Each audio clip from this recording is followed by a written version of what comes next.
कभी भारत की बेटी का दर्शन करना हो तो जरा विचार करना कि भारत की बेटी कैसी है। हम धन्यभाग्यशाली हैं, बार बार कहा मैंने अब भी कि हम धन्यभाग्यशाली हैं कि भारतवासी हैं, जहां पे बेटियों को देवी के रूप में, नदियों को मां के रूप में, वृक्षों को देवता के रूप में, पर्वतों को भगवान के रूप में पूजा जाता है।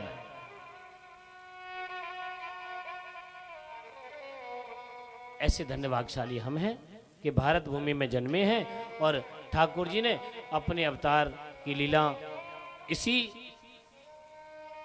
भारत भूमि में की है।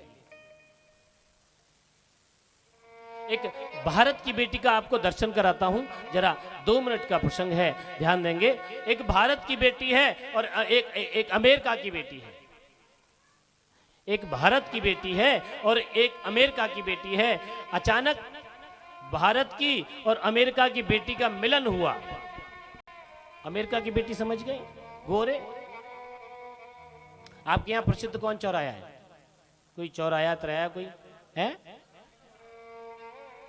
पंत गोविंद वल्लभ पंत। मानो एक आपके शहर के गोविंद वल्लभ पंत चौराहे पे एक भारत की और एक अमेरिका की बेटी का मिलन हुआ। एक हमारी बेटी बैठी है भारत की ये, और एक अमेरिका की बेटी का मिलन हुआ, दोनों पारस्परिक। देखा उसने, अमेरिका की बेटी ने देखा कि भारत की बेटी सुंदर श्रृंगार करके साड़ी पहनी हुई है अथवा सूट पहना हुआ है, और जो अमेरिका की बेटी है उसने जीन्स पहनी है। एक हीन भावना से, हीन दृष्टि से उसने टेढ़ी दृष्टि घुमाई और कहने लगी, हे मूर्ख सिकंदराव की बेटी, तुम मूर्ख हो, कुछ नहीं जानती हो, तुमको पहनना भी नहीं आता। क्या ये साड़ी और इस सूट में पड़ी हो? हम यहाँ जीन्स पहनती हैं। वो हमारी घर की बेटी भारत की है ना, इसलिए भारत की बेटी में बहुत सहनशीलता है, बहुत सहनशीलता। चुप रही, बोली नहीं बिल्कुल। पुनः एक बार उस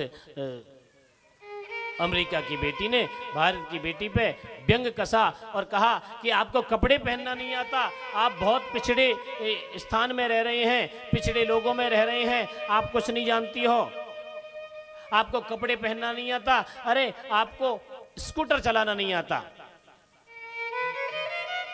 भारत की बेटी चुप। फिर उसने अगली बात कही कि आपको ना तो कपड़े पहनना आता है, ना स्कूटर चलाना आता है, और हम कार चलाना सीख गई। भारत की बेटी बिल्कुल चुप है, बोल नहीं। फिर एक बार उसने शब्दों की पीड़ा दी भारत की बेटी को और कहने लगी, ना आपको पहनना आता है, ना स्कूटर चलाना, ना कार चलाना, और देखो हमने मोबाइल और कंप्यूटर चलाना सीख लिया, आप यहीं पड़ी हो।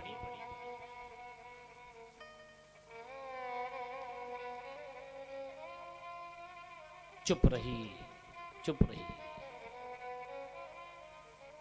लेकिन अभी उसका पेट नहीं भरा, जो अमेरिका की बेटी है उसका पेट नहीं भरा अभी। फिर एक बार कहा कि देखो, ना तो आप पे पहनना आता है, ना आपको स्कूटर आता है, ना कार आती है, ना आपको कंप्यूटर, ना मोबाइल, और देखो हमने जहाज चलाना सीख लिया। अभी भी चुप है, अभी भी चुप है। वो भारत की, वो वृंदावन की अथवा सिकंदराव की बेटी। फिर एक बार उसने कमेंट कसा और कहने लगी, व्यंग कसा और कहने लगी, ना आपको पहनना आता है, ना आपको स्कूटर, ना आपको कार, ना मोबाइल, ना जहाज चलाना, और देखो हम चंद्रमा पे पहुंच गई। गोपाल भैया, हम चंद्रमा पे पहुंच गई। ध्यान देंगे, जैसे ही चंद्रमा का नाम लिया, सुनते सुनते सुनते सुनते आज उस बेटी की, भक्त वत्सल भगवान की विराज।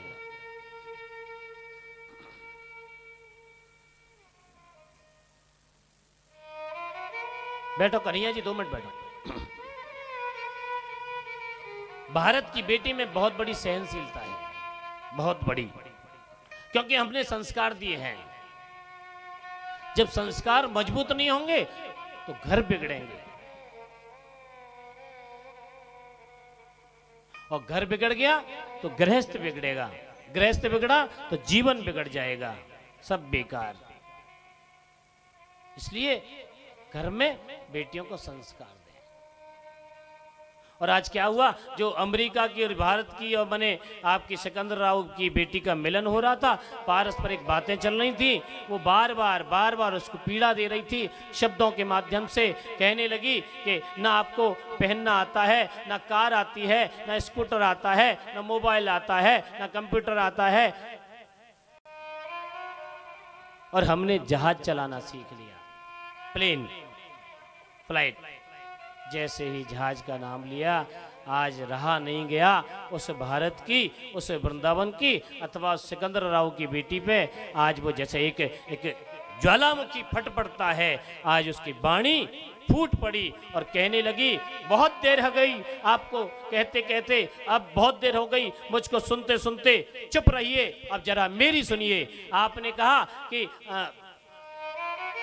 कपड़े पहनना नहीं आता, मैंने स्वीकार किया नहीं आता।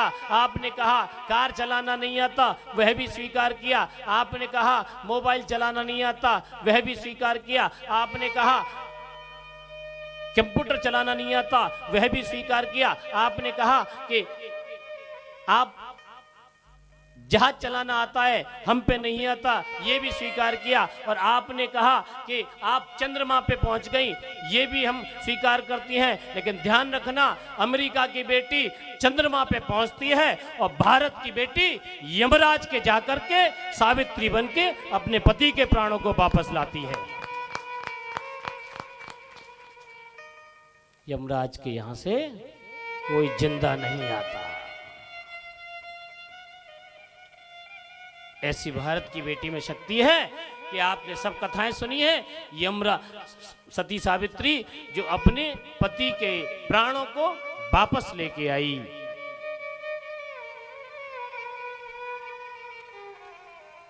त्याग की मूर्ति है। हम सब कहते हैं, हम सब कहते हैं कि भैया लक्ष्मी टिकती नहीं है।